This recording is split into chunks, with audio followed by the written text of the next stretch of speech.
This is the quote-unquote lightning round.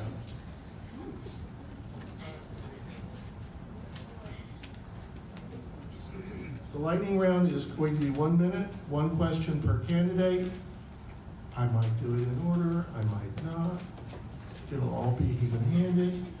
The questions are signed up, so it's kind of like whatever.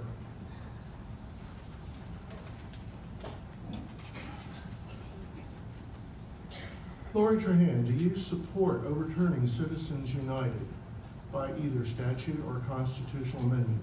And which methodology would you prefer? So this one is near and dear to my heart because I got the privilege of working for Congressman Marty Meehan for 10 years in his congressional office. And we were the original co-authors of the Meehan Shays, Russ Feingold McCain campaign finance reform bill. So we did our part over the course of 4 Congresses to pass a bipartisan legislation that essentially took the corruptive influence of money out of politics, only to see the heartbreaking decision in the Supreme Court with it being overturned in Citizens United. We need a constitutional amendment that fixes that. Corporations are not people, and we need to treat them as such, starting with more transparency, but taking the corruptive influence of money out of politics once and for all. Thank you.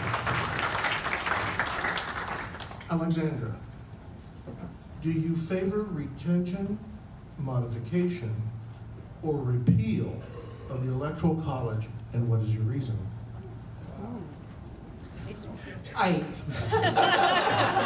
Wow. That was my question. Yeah. No, I favor repeal of the Electoral College. Now, that said, that's a tough mountain to climb in terms of the legalities to get there.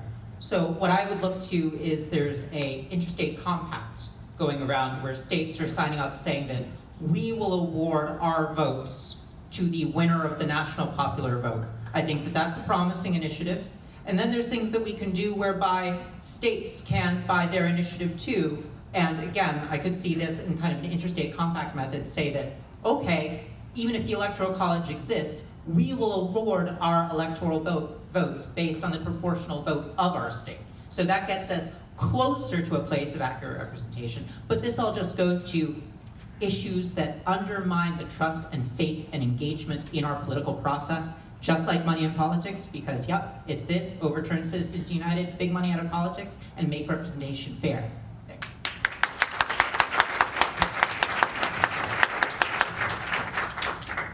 Keith, do you align more with the efforts to legalize medical marijuana, approve recreational marijuana, or with strict adherence to federal guidelines, laws, and enforcement procedures? Well, I think we need to get rid of the federal prohibition on marijuana entirely.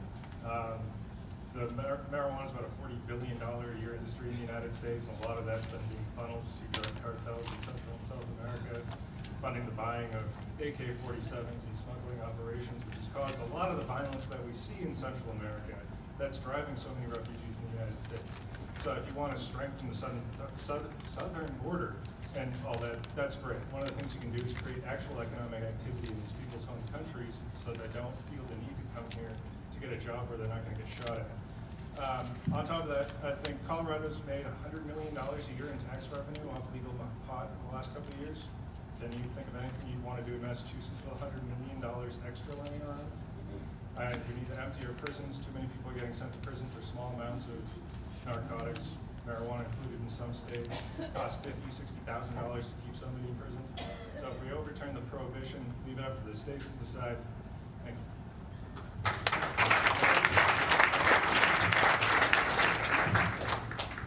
Beach, will you be in favor or against the reauthorization of the Patriot Act? Why or why not? It's a very good question. I think the question generally is, what do we do on national security? I think, I was a constitutional lawyer. I wrote opinions for a federal judge, the chief judge of the District of Maryland. In my youth, I used to think nothing is worth surveilling for, meaning the First Amendment and Fourth Amendment and several of the other interpretations of the amendments meant that I had an absolute right to privacy. And then the marathon bomb happened, right, the bombing, and then I thought, gosh, nothing is worth losing a limb for. So I would authorize a modified version of the Patriot Act. I do think today's threats are more powerful than yesterday's threats, and I think the FISA court is a good example of how we can do intelligence in an appropriate way. Thank you.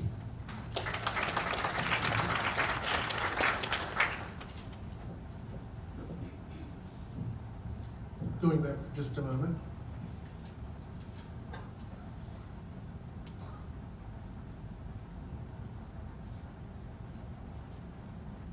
What's your thinking, Mr. Kerrigan, on the same question? I think I'm going to win points for shortest answer because I agree with Beach. I do think that there are parts of the Patriot Act that could be reauthorized like the FISA courts, but the protections for our civil liberties is first and foremost. And I think a lot of the time and attention should be spent on intelligence gathering, both abroad and, frankly, here to make sure we're protecting our citizens while protecting first and foremost our civil liberties and civil rights. Thank you. Just so you know that Mr. St. John didn't get that question just by himself. Rufus, what do you think about the marijuana position? I'm in favor of legalized marijuana. I think it's actually simple. It just seems to be one where the country is moving. And so I think that personally and politically, I think we're moving in that direction. But where I think the biggest challenge is in this issue is reconciling the federal and state laws here. The idea that I think our Attorney General suggested just a couple of weeks ago that he may be prosecuting legal marijuana distributors in a state like Massachusetts just frankly doesn't make any sense, and for a whole number of different reasons. The idea that we would be raiding a legal pot dispensary while turning a blind eye, just talking the talk on, say, something like opioids, and not funding that. To me, that's un-American. It doesn't make any sense at all. But yes, thumbs up to legal marijuana.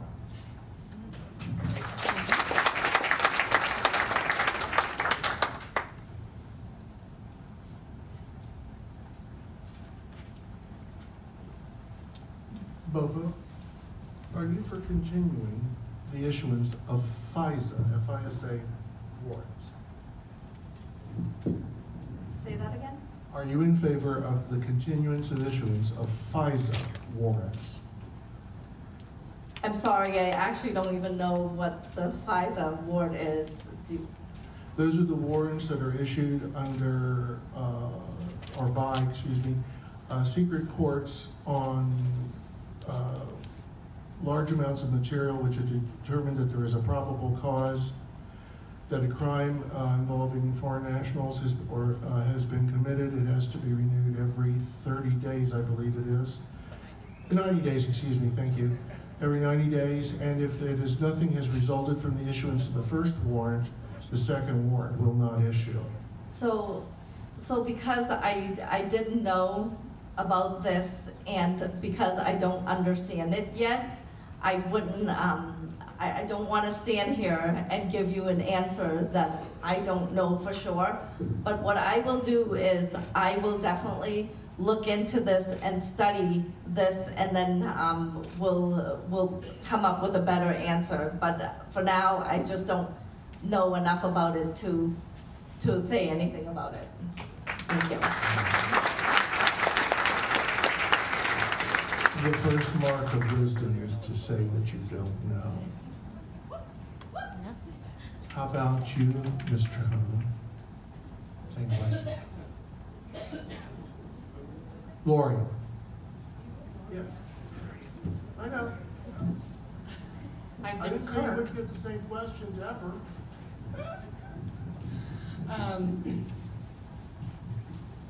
So I think what I'd like to take this moment to talk about our national security, because I think at the end of the day that is what we're talking about. We're talking about the balance of protecting the citizens of our country while not hurting our civil liberties. And we do have a legal system in place where everybody is innocent until proven guilty. In this administration, it does feel like we're guilty until proven innocent, but it is we have to get back to our legal rights, our civil liberties in this country, and we need to protect those. Thank you.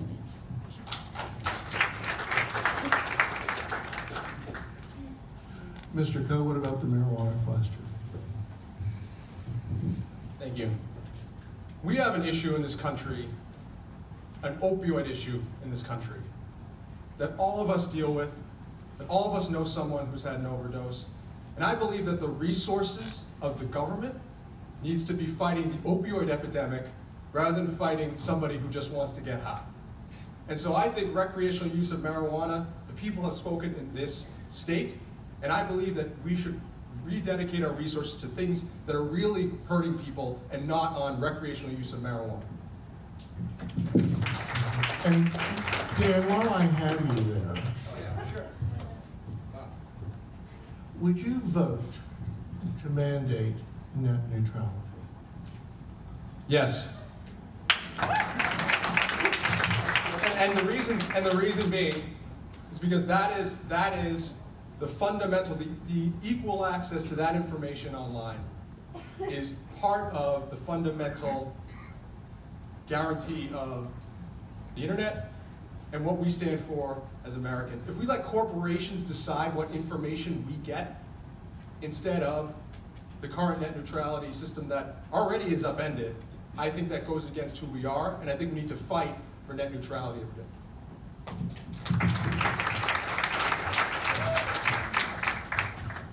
One, same question.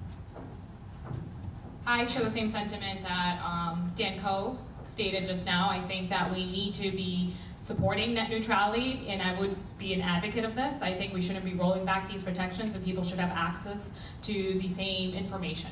Thank you.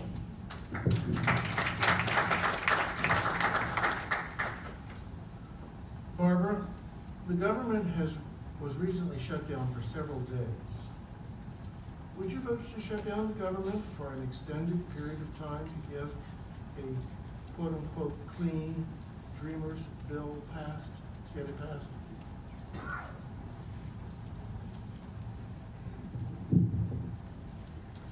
Well, I think we're going to be there very soon, unfortunately, again. It's unfortunate that we have to make these kinds of Hobbesian decisions. I do think that when it comes to the Dreamers, we need to protect them at all costs. They are the embodiment of the American dream. They are people who came as youngsters through no fault of their own. They've assimilated in, they have been educated, they work, they pay taxes. I see it in Lawrence, as does my colleague Juana Matias. And we have families who are living in fear that they are going to have to be taken away. I think we absolutely need to provide for a meaningful path for DACA to remain in the United States. And if it takes shutting down the government, although I hope it doesn't, then I think there are these seminal moments when we have to draw our line in the sand and show what we stand for as Americans. So I would vote for a government shutdown if it came to that over DACA. Thank you.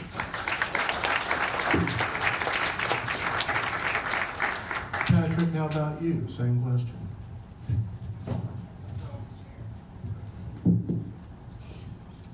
So we need to protect the Dreamers. I'd much rather not do that tied to a government shutdown. I think that's gonna, there's gonna be a lot of, we'll pay a high penalty for that. So my preference would be to get the Dreamers the protection they need, the path to citizenship through some other way. So again, and I'm gonna back up a little bit here. We've talked about really complicated questions here. So for example, privacy and security. And one of the problems I think is that in our government is that we often don't spend enough time thinking about different solutions. We want to collapse to a quick solution, an easy solution, and that's not always the best way to go. So, I would very reluctantly tie the Dreamers to shutting down the government. You know, if you shut down the government, everybody is going to be very angry at you. So it would be with great reluctance that I would do that. I'd much rather find a better way to do it. Thanks.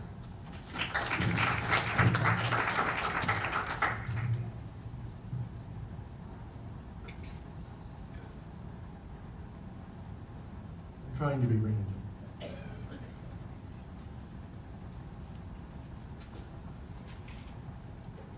Juana, would you renew the authorization of the Patriot Act if you were voting on it? The Patriot Act? I think there are definitely provisions within the Patriot Act that make sense in terms of our national security, but I also think that it's very important that we're protecting people's civil liberties. You know, we have a constitutional right under the Fourth Amendment to not be in any way attacked without reasonable cause and probable cause. So I think it's a fine line and balance in making sure that yes, we're doing and implementing measures that protect our country and our sovereignty, but not while really infringing on people's civil liberties. Thank you. How about you, Len? Len? Well, as I stated before, I have some grave concerns with provisions in the Patriot Act. You know, the government intruding into people's reading habits, the establishment of Guantanamo. So these are things that I just cannot abide by. I agree we should have a national security law that protects our citizens, but as I pointed out earlier, part of this is just good common sense law enforcement, which we're ignoring. We're relying too much on private contractors. We're relying on torture, which we should never be relying on. So I would not want to favor the Patriot Act as it is written. I would want it amended down, and then I would support it.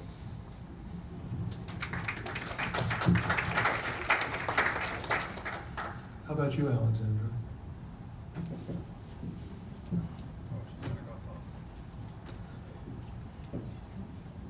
I started my intelligence career because I lived through the 9/11 attacks in New York City. My then girlfriend, now wife, was under Lower Manhattan when the towers fell. And it was for that reason that I decided to join the intelligence community. So that's the place that I come to when I consider these questions. In terms of what Glenn was mentioning, I agree that we need to pare down certain aspects of what was popularly thought to live under the Patriot Act. But we need to apply a scalpel. We need to close Guantanamo. It serves no appropriate purpose for national security.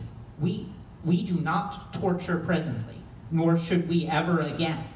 I would never countenance that, and I do believe that we need to clarify that further at statute.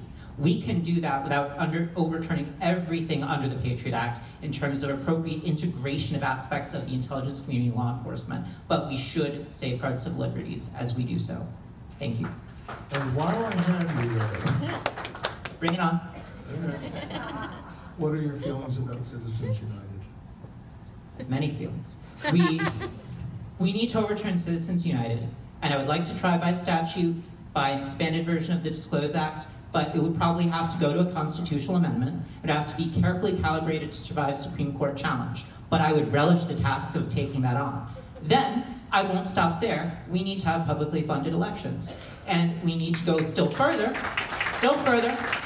and Congress can establish, under its authority, how representatives are elected by the states, commissions whereby the states would be forced to not gerrymander their districts, where you would have a nonpartisan commission that does that based on data and not by political expediency. And then you have a Congress that actually looks like America, because right now working and middle class people are shut out, and predictably, that's where you get a tax scam, but you don't get lower health and child care costs or anything that helps working families. So that's my feelings on the matter.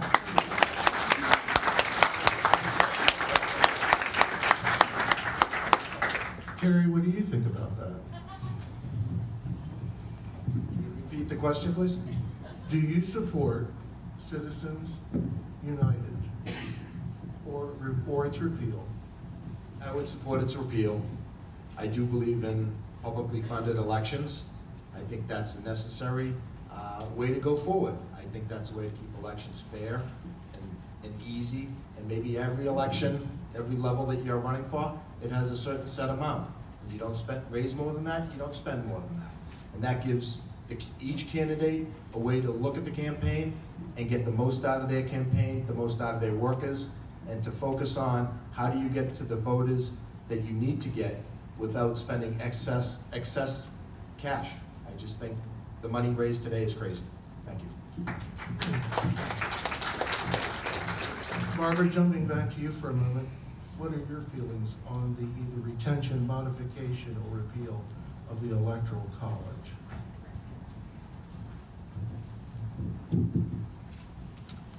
Well, I think we've seen two examples in recent history where the Electoral College just has not been reflective and hasn't served us well in terms of picking a president, right? We had Al Gore win the popular vote, only to lose in the Electoral College to President Bush, and the same just happened with Hillary Clinton and President Trump. So I do think that we need to do something about this. I understand that this is a relic from our early days of setting up our government.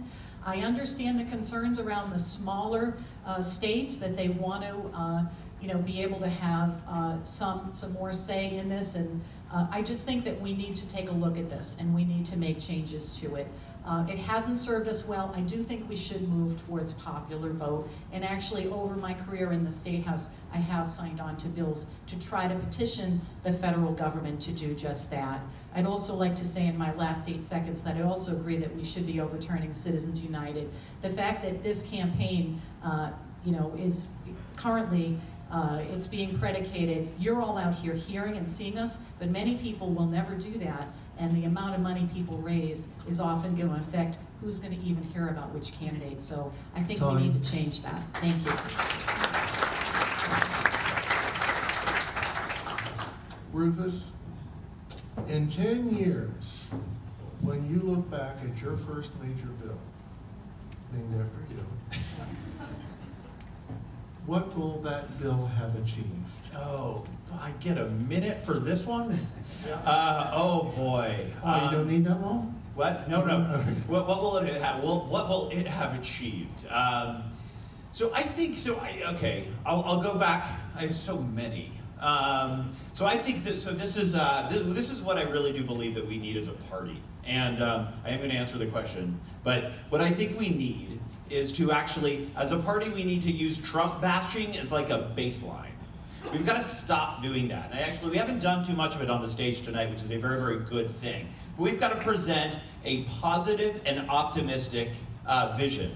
And that is how I think we start electing Democrats. And in my last 28 seconds, I will give you a couple of examples of what I think we need. I think we need a new GI Bill for education. Student debt is a plague on people. And if you're going to be paying off your debt for 20 or 30 years, let's say to kids or young people when they're graduating from college, yes, you could go in the military, but maybe you could also do inner city service teaching at schools. Wouldn't that be something inspiring? I think that would be something incredibly exciting. I'm also obsessed with green jobs, and think we absolutely have to do everything we possibly can to do that, and that's a minute. Almost. A minute and 5 seconds, maybe. I'd like 5 more, though, too.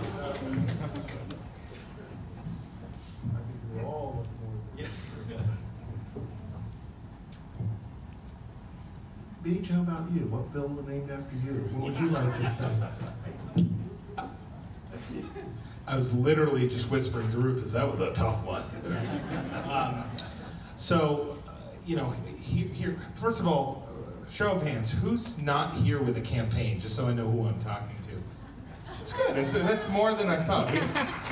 Thank you, first of all, for being here, because I know I have about 20 people here that are with our campaign, and I keep looking at them and saying, am I doing a good job? I'm all about economic development, okay? So for me, these cities like Lowell,